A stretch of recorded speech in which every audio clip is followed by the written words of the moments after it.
Bonjour Olivier Faure. Bonjour. Merci beaucoup d'être en direct avec nous dans RTL Midi. Vous êtes sorti il y a quelques minutes donc de l'Elysée. Dans quel état d'esprit avez-vous trouvé Emmanuel Macron ? Moi, je pense que le président de la République cherche à comprendre ce que les Français lui ont adressé comme message. Et il a bien vu ce qui s'était passé. Il a été réélu, mais il n'a pas obtenu de majorité dans les urnes lors des élections législatives. Et aujourd'hui, il doit improviser une nouvelle façon de gouverner. La période jupitérienne, c'est terminé. Mais vous avez senti quoi ? Un président en panique, déboussolé ? Non, un président qui cherche à comprendre quelle est l'Assemblée qui se retrouve face à lui. Et moi, je lui ai rappelé ce qu'étaient nos revendications, ce que nous portions avec l'ensemble de la nouvelle Union populaire écologique et sociale, et que le pays n'est pas bloqué. Ce sont des réformes qu'il a souhaité entreprendre qui peuvent l'être. Effectivement, la retraite à 65 ans, c'est impossible. Mais s'il veut augmenter le SMIC de 1 500 €, nous serons là pour approuver en fait cette augmentation que nous avons souhaitée ardemment et que les Français souhaitent. Donc il a des marges de manœuvre. Ces marges de manœuvre, elles sont simples à comprendre. Les gens veulent pouvoir vivre dignement de leur travail, pas simplement recevoir des chèques.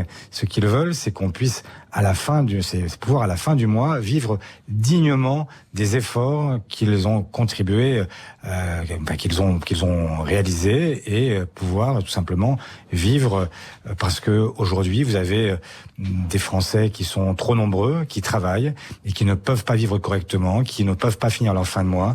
Nous sommes à l'approche des vacances et vous savez que 4 enfants sur 10 ne partiront pas en vacances. Il y a des parents qui ne peuvent plus faire de loisirs. Bien sûr, c'est très important tout ça. Ce qui nous intéresse là, c'est que vous avez discuté avec Emmanuel Macron. Le président, on ne l'a pas vu depuis dimanche. Très peu de gens ont pu lui parler et dans son entourage, très peu de gens parlent. Ce que je vous posais comme question, c'était vraiment sur un ressenti. Vous avez l'impression qu'il est sonné par ces résultats, que ça va changer quelque chose ? J'ai l'impression qu'il a compris que les Français lui avaient adressé un message très clair et qu'il devait en tenir compte. Et ça, il vous l'a dit de manière claire. Oui, je pense qu'il a compris que nous étions sortis d'une période où le président devait concentrer tous les pouvoirs à une période qui doit être plus ouverte, où il doit chercher en permanence à entendre ce que les Français lui disent à travers leurs représentants. Alors, qu'est-ce que vous lui avez dit précisément ? Je comprends que vous lui avez demandé l'augmentation du SMIC, par exemple, à 1 500 €. Ça, vous lui avez dit droit dans les yeux. Vous lui avez dit, Monsieur le Président, augmentez le SMIC à 1 500 €. Est-ce que dans ces cas-là, il vous répond ou est-ce qu'il vous écoute ? Il écoute.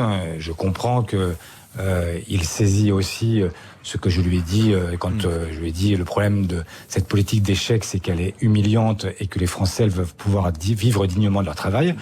Humiliante, je ne sais pas, mais en tout cas, elle n'est pas, n'est pas parfaite. Je ne suis pas sûr que vous ayez, vous, envie de vivre avec un chèque qu'on vous adresse à terme irrégulier et ne pas pouvoir vous satisfaire d'un salaire qui soit suffisamment convenable pour pouvoir subvenir à vos besoins sur le SMIC. Est-ce que vous lui avez dit ou demandé autre chose précisément ?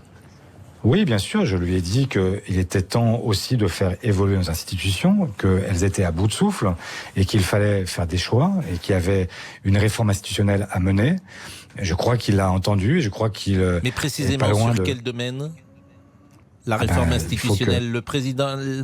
Sur le président ? Sur... le Premier ministre, sur le président, sur le Premier ministre, sur les équilibres qui sont ceux que nous connaissons depuis la Ve République et vraisemblablement la nécessité de sortir de cette... changer de République en clair. Vous êtes sur la ligne de Jean-Luc Mélenchon. Je suis sur ma propre ligne qui est celle de la nouvelle Union populaire écologique et sociale avec un programme partagé. Changer de constitution. Pour que les choses soient claires. Je crois qu'aujourd'hui nous avons... Oui, bien sûr, mais je suis clair. Je vous dis en fait... écoutez, alors, je vais plus loin et je vous dis oui, effectivement, faire évoluer notre Constitution parce qu'aujourd'hui, nos institutions sont à bout de souffle. Les Français nous le disent avec une régularité de métronome et nous montrent qu'ils ne croient plus.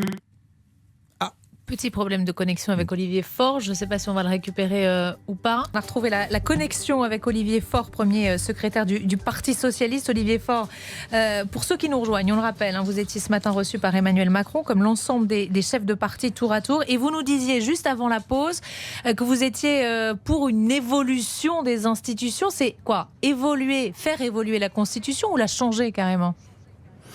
Écoutez, appelez ça comme vous voudrez. Moi, je n'aime pas beaucoup les slogans. Ce que je crois, c'est surtout que nous avons aujourd'hui un exécutif qui est représenté par un Premier ministre et un Président de la République, et que tout le monde sait que tout se passe à l'Élysée.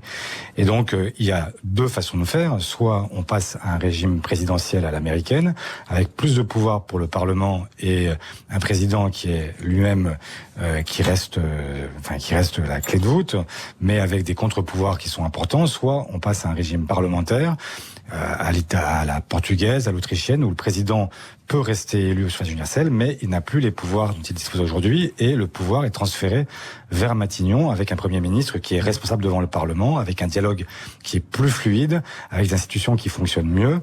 Et je crois que il y a là un chantier que nous devons ouvrir, quelles que soient nos opinions sur le sujet, mais il faut avancer sur le sujet. On ne peut pas continuer à se satisfaire. Paru réceptif sur ce sujet également. Il m'a paru réceptif. Oui. Alors, ce qui est intéressant, c'est qu'on pourrait presque avoir la lecture contraire de ce que vous dites, c'est-à-dire que les élections ont prouvé une chambre qui va être multi-sensibilité et qui oblige le président à venir vers cette chambre et à négocier avec elle, et ça montre que les institutions ne marchent pas si mal que ça.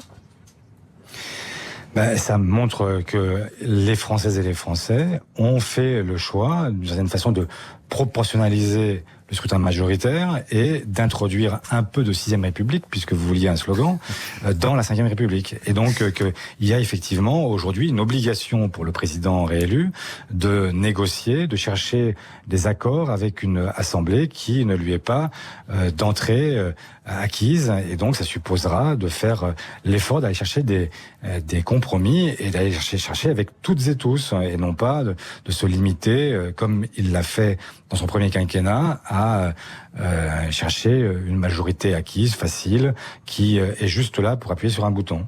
Merci beaucoup Olivier Faure d'avoir été en direct avec nous depuis